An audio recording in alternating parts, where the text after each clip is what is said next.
नमस्ते दोस्तों, आप सबका एक बार फिर से स्वागत है आपके अपने YouTube चैनल सत्य सनातन में। अभी तक हमने आप लोगों को बताया था किस प्रकार से इजराइल फ़लस्तीन इन दोनों के बीच में झगड़ा चल रहा है, एक दूसरे पर वार प्रतिवार हो रहे हैं, किस प्रकार से इजराइल ने मुंह तोड़ जवाब दिया, किस प्रकार से पूरा इस्लामिक जगत इजराइल के खिलाफ खड़ा हो गया, किस प्रकार से भारतीय मुसलमानों ने एक इस्लामिक देश होने के नाते इजराइल के खिलाफ जाकर के फ़लस्तीन का साथ दिया, मानवता का कोई साथ नहीं दिया। लेकिन आज हम शेयर करने वाले हैं वो बात जो हमारे एक इजराइल दर्शक ने हमें बताई है। वह इजरायली दर्शक भारत में रहते हैं, हिंदी काफ़ी हद तक समझते हैं और उन्होंने एक लेख के माध्यम से हम तक अपनी बात पहुंचाई। उस पूरी की पूरी बातचीत में तो बहुत सारी चीज़ें हैं। भारत में रह रहे लिबरांडू गैंग के लोग जिस प्रकार से इजराइल का विरोध कर रहे हैं उस पर उन्होंने चुटकी भी ली, उनको कड़ा जवाब भी दिया और भी बहुत सारी बातें, हिंदुओं के लिए काफ़ी संदेश भी उन्होंने दिए। लेकिन उसमें सबसे खास बात जो थी, जो उन्होंने स्पेशली कहा कि आप लोगों के साथ में उस बात को शेयर करूं, वो ये है कि जहां एक तरफ भारत में 30 करोड़ से ज़्यादा मुसलमान हैं, वो मुसलमान जो भारत की कुल आबादी में इतने ज़्यादा निर्णायक सिद्ध होते हैं कि वो सरकारों तक को बदल देते हैं। इतनी बड़ी जनसंख्या केवल भारतवर्ष में, फिर भी वो अल्पसंख्यक कहलाते हैं। पूरे विश्व में तकरीबन 180 करोड़ हैं, तकरीबन 56 देश उनके पास में हैं। यहाँ पर अल्पसंख्यक का नाटक करने वाले लोग पूरे विश्व में, अब ध्यान दीजिएगा, पूरे विश्व में केवल 1 करोड़ आबादी भी जिन लोगों की नहीं है, उन वैश्विक स्तर के अल्पसंख्यकों के प्रति इन 180 करोड़ मुसलमानों का क्या नज़रिया है, इस बात को सोचिए।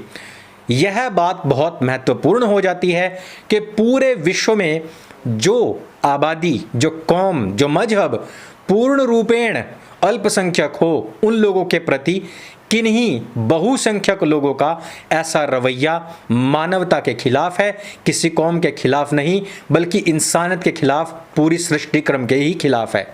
ऐसे समय में मुसलमानों को अपना मुंह बंद करके इजराइल का साथ देना चाहिए था।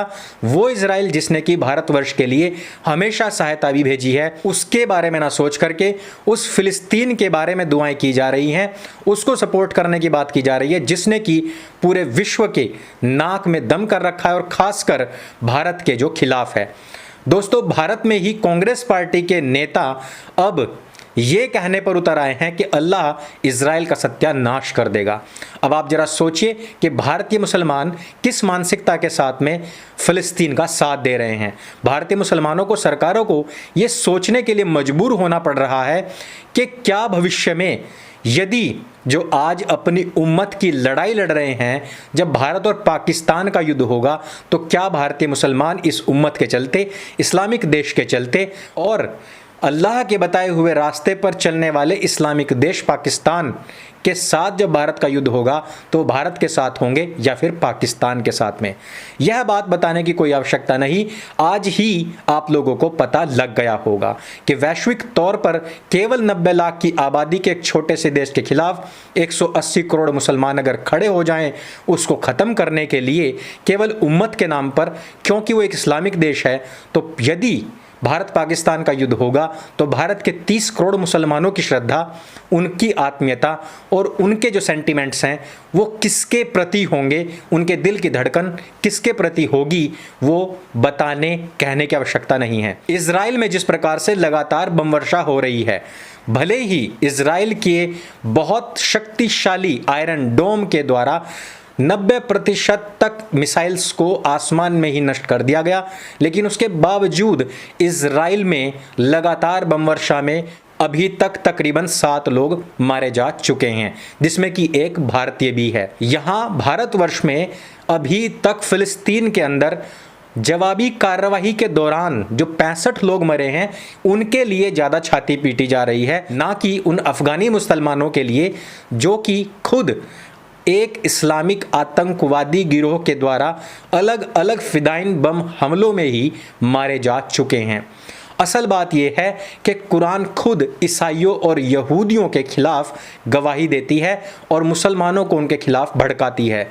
कुरान की आयतें इस तरीके की बातें करती हैं जिसमें कि यहूदियों के खिलाफ मुसलमान हमेशा नफरत से भरे रहें।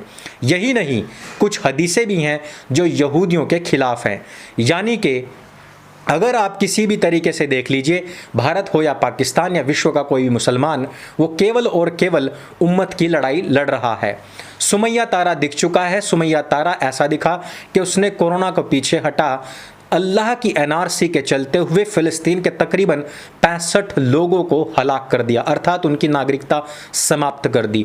और अभी सैकड़ों लोग लाइन में लगे हुए हैं। अल्लाह की एनआरसी के चलते कुछ लोगों की और नागरिकता जाने के अंदेशे लग रहे हैं। भारत में अभी तक राम जन्मभूमि के स्थान पर हॉस्पिटल, स्कूल या फिर कोई बड़ी ऐसी संस्था जिसमें कि सभी लोगों के वेलफेयर की बात हो सके, अभी तक इस तरीके के बहुत सारे बयान आए, इस तरीके की बहुत सारी टिप्पणियां हुई, लेकिन मस्जिद अल अक्सा के बारे में अभी तक 180 करोड़ मुसलमानों के मुंह से और यहाँ भारत में बैठे हुए अल्ट्रा सेक्युलर लिबरांडू गैंग के मुंह से इस तरीके की कोई लाइन नहीं निकली कि जब अल अक्सा के ऊपर इतना ही झगड़ा है तो अल अक्सा को पूरी तरीके से समतल करके वहाँ पर कोई हॉस्पिटल, स्कूल या पब्लिक वेलफेयर की ऐसी कोई इमारत बना देनी चाहिए जहाँ पर सभी मजहब के लोग आ सकें और वहाँ से फ़ायदा उठा सकें। ये सारा का सारा ज्ञान केवल और केवल हिंदुओं के लिए ही होता है। वैसे मुझे इमारत से याद आया, इज़राइल की जो सुरक्षा एजेंसी है उसने गाजा पट्टी की एक 14 मंजिला इमारत को अपने मिसाइल दाग करके पूरी तरीके से ध्वस्त कर दिया है, जिसमें कि गाजा का कमांडर भी मारा गया है। बात यहीं पर रुक जाती तो कुछ और बात होती, लेकिन पाकिस्तान के नागरिक चाहते हैं कि इमरान खान अब अपने सब्र के बांध को उठा करके साइड में रखे और सीधे इजराइल पर बम वर्षा कर दे। लोगों का पूछना है कि इमरान खान ने ये जितने भी परमाणु बम और मिसाइल्स हैं, ये क्या किसी की शादी में छोड़ने के लिए बनाई हैं? अब इमरान खान के ऊपर लगातार दबाव बढ़ता जा रहा है और उसके हाई टेक सिस्टम को अब इजराइल पर दागने की जो अपील है वो बढ़ती जा रही है। दोस्तों, आप लोगों को पता है कि पाकिस्तान के पास में एक से बढ़कर एक परमाणु बम है, जहाज हैं, जिनसे कि वो इजराइल को एक ही रात में पूरी तरीके से तबाह कर सकता है। पाकिस्तान अपनी औकात जानता है और अभी तक उसने इस तरीके की कोई घोषणा नहीं की है। वैसे इजराइल की रक्षा मंत्री ने कह भी दिया है कि ईद से पहले पहले हम सब कुछ शांत कर देंगे। यहाँ तक कि प्रधानमंत्री नेतन्याहू ने भी कहा है कि अब हम आर पार की लड़ाई लड़ने जा रहे हैं। भले ही वैश्विक समुदाय, यूएन और दानवाधिकार इजराइल पर कितना भी दबाव बनाए, लेकिन इजराइल अब पीछे हटने वालों में से नहीं है। गाजा पट्टी के सभी ठिकाने लगातार फोड़े जा रहे हैं। गाजा पट्टी में जितने भी हमास समर्थित लोग हैं गिरफ्तार किए जा रहे हैं। और यही नहीं, जिन लोगों ने अभी तक भी इजराइल के खिलाफ कार्य किया है उन सब पर भी निशाना लगा हुआ है। आप में से बहुत ही कम लोग जानते होंगे कि जब 2500 साल पहले इजराइलियों को यहाँ से बेदखल किया गया था, उसके बाद इजराइलियों ने यहाँ की वापसी को ही अपना सपना बनाया था। 2500 साल तक उन्होंने कभी भी अपने दोस्तों को, अपने साथियों को अलविदा नहीं कहा। उन्होंने हमेशा यही कहा कि अगली बार हम यरूशलेम में मिलेंगे। 2500 साल के बाद उनको यरूशलेम, इजराइल, अपनी धरती वापस मिली है और उसको वैश्विक समुदाय खोने नहीं देगा। ये बात भारत में बैठे मुसलमान भी अच्छे तरीके से जानते हैं, लेकिन इस तरीके के युद्ध इस बात को लेकर के इस पर्सपेक्टिव में सही हैं कि भारतीय हिंदुओं को इनके अंदर का जहर जो छिपा हुआ होता है वो दिख जाता है, इनके अंदर की उम्मत का कीड़ा दिख जाता है। हम यही कामना करते हैं कि इजराइल इसी तरीके से पैलेस्तान की पिलाई करता रहे और भारत में छिपे हुए इन सभी आस्तीन के सांप गद्दारों की सच्चाई भी बाहर निकलती रहे।